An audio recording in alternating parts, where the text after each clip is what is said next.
Bạn chẳng xưa đây chàng chỉ cầm được ở khởi mà đầu tiên. Ní cái chi video tí pì là bằng hành pì ca pra portal admin sầm mẹp thuộc ca cột công smart mini. Chẳng bắt tua pì ca bao từ lừa portal admin đại khang công ca như smart mini phía nhà ao hỡi. Mình chàng chỉ cầm rồi có admin đại thuộc ca cột công từ lừa smart mini nắng. Còn từ thuộc ca login cho mùi những admin. Cho mùi những admin user.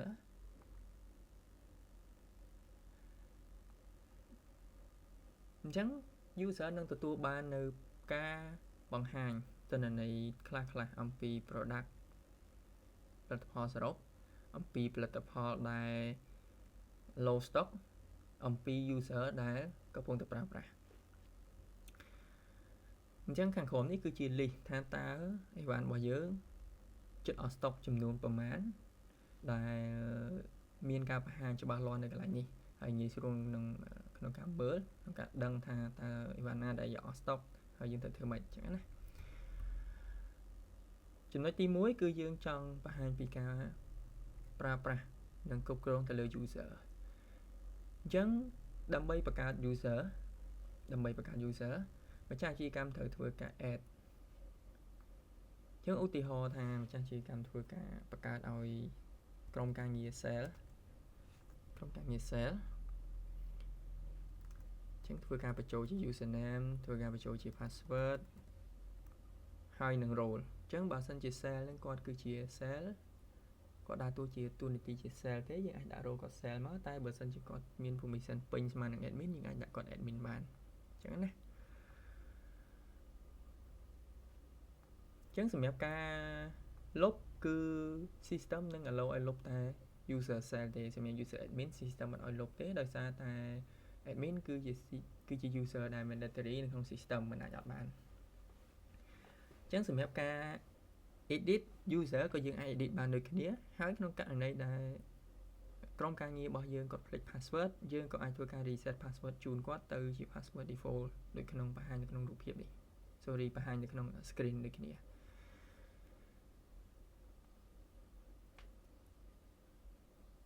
chính những cho tôi trở nên TP cứ ca manage lỡ category đó bỏ product chẳng đôi chợ sấyនៅក្នុង smart menu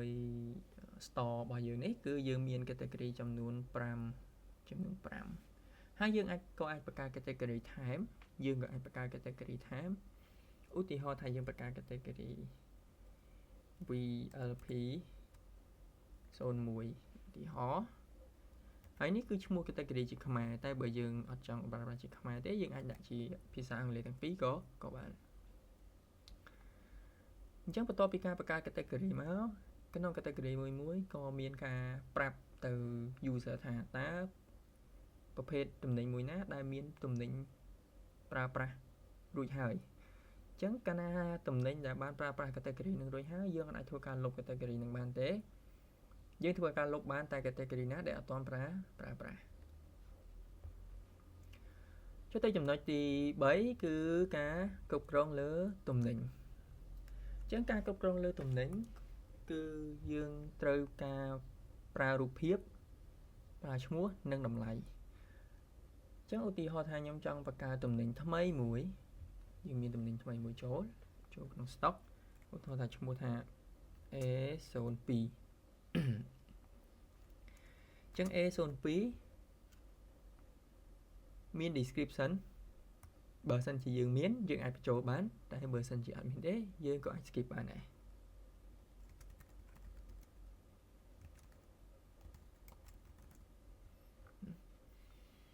ខាងក្រោមនេះគឺជាត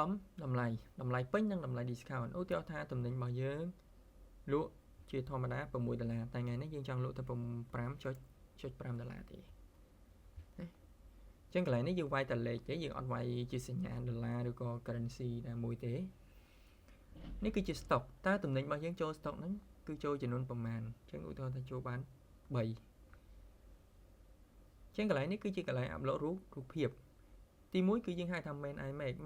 នឹងគឺជារូបភាពដែលអតិថិជនបើក menu មកឃើញមួយមុនគេហ្នឹងគេហៅថា main image ជាទូទៅមែន iMac នេះយើងឲ្យ upload តែមួយទេព្រោះវាបង្ហាញតែមួយនៅលើ screen តែបន្ទាប់ពីអតិថិជនចុចលើរូបភាពមួយអតិថិជននឹងឃើញ additional iMac នៅខាងក្រោមនេះអញ្ចឹង additional iMac គឺយើងអាច upload iMac បានដល់ទៅ5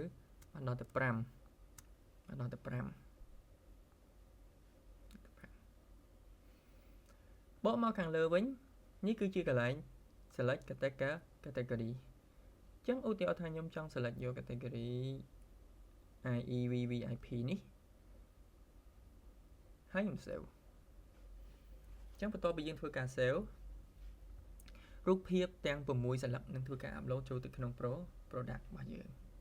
ចូលក្នុង product របស់យើងអញ្ចឹងចាស់ជាកម្មឬក៏អតិថិជនគាត់គ្រាន់តែចូលទៅក្នុង Smart Minoy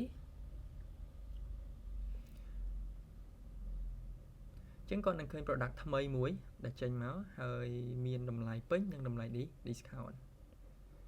អញ្ចឹងយើងបកមក admin វិញរបស់យើងវិញ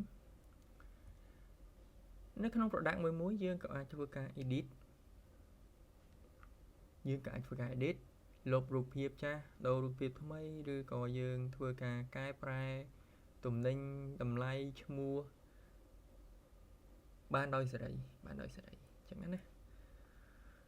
ហើយ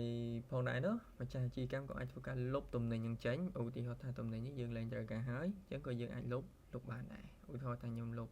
A01 នេះចេញ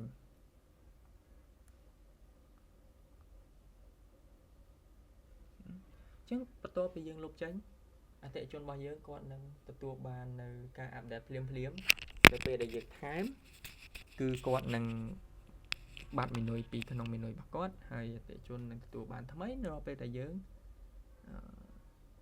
អធិស្ឋាននៅពេលដែលយើងថែមគឺអតិថិជននឹងទទួលបានហើយនៅពេលដែលយើងលុបអតិថិជននឹងបាត់តំណែងហ្នឹងពីក្នុង Smart Minoy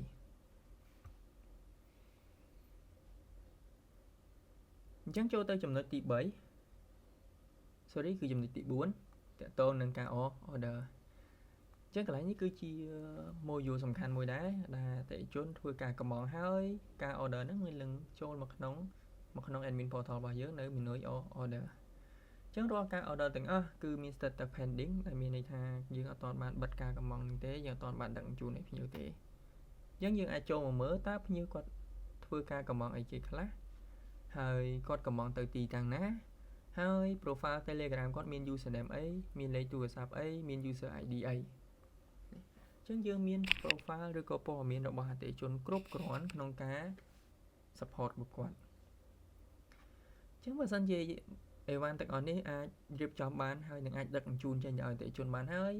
យើងក៏អាចធ្វើការ print នៅ invoice ដែលយើងមាន invoice ពីរប្រភេទទី1គឺជា invoice សម្រាប់ admin print ជាក្តារ A4 និងមួយទៀតយើងក៏មានជា invoice សម្រាប់បិទនៅលើកញ្ចប់ដែលយើងដឹកជញ្ជូនកញ្ចប់អីវ៉ាន់ដែលយើងធ្វើការ print ជាមួយនឹងម៉ាស៊ីន print mini printer របស់យើងហើយបន្ទាប់ពីការ print រួចរាល់យើងអាចធ្វើការ confirm ដើម្បី complete order ហ្នឹងអញ្ចឹងរាល់ការ confirm ថា complete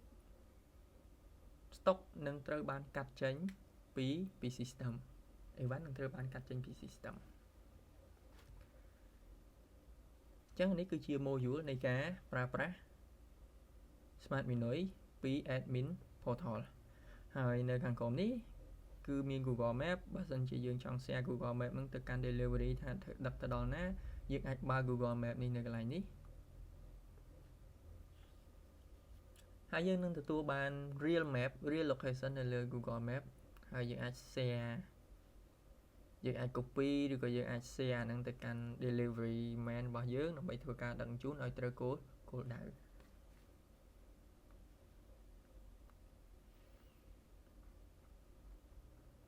បាទអញ្ចឹងអរគុណសម្រាប់ការប្រើប្រាស់សេវាកម្ម Smart Minoy និង Smart Minoy Plus របស់ខាង eSolution